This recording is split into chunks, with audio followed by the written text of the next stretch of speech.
CIST peut dire que Miu Miu a vécu des drames au cours de sa vie. Ses anciens compagnons que sont Coluche et Patrick Dewar, le père biologique de sa fille Angèle, sont morts bien trop tôt. Après une idylle de près de 20 ans avec le chanteur populaire Julien Clerc, qui a donné naissance à sa seconde fille Jeanne et a adopté la première, CIST auprès du romancier Jean Telet que Miu Miu avait retrouvé le bonheur en 1998. Malheureusement, son compagnon est décédé à l'âge de 69 ans en octobre dernier des suites d'une intoxication alimentaire dans son domicile parisien, en présence de la légendaire actrice. Une tragédie de plus qui a profondément marqué la comédienne de 72 ans, révélée dans les années 1970 avec son rôle dans le film culte Les Valseuses. Mais malgré son immense peine, Miu Miu remonte la pente.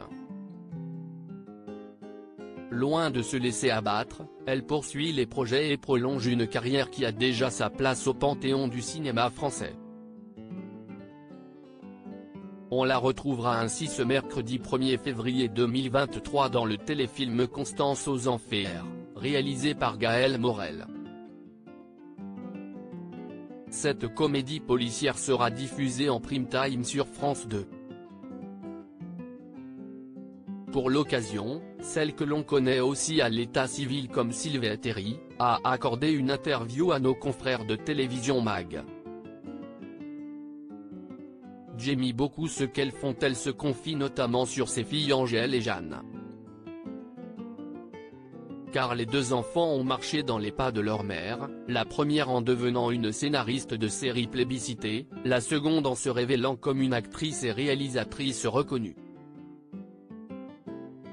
Je ne suis pourtant pas dans la transmission. J'ai juste insisté sur l'importance de leur indépendance financière, explique-t-elle à ce propos.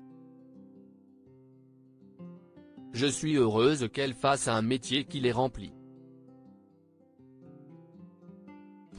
J'aime beaucoup ce qu'elles font, mais je ne veux pas m'étaler sur le sujet, ce serait trop sérupeux, confie l'actrice de 72 ans. Il faut dire qu'elle-même a dû se frayer son propre chemin dans ce milieu peu évident. Je n'aille pas demander à mes parents quand j'ai voulu faire ce métier. J'étais mineure, mais déjà partie de chez moi, et je me suis fait émanciper pour être indépendante. Je ne me suis jamais dit, je vais être actrice, ça m'enlevait toute responsabilité, argumente-t-elle. Un métier qui lui a permis jusqu'à présent de surmonter les plus dures épreuves que peut réserver la vie.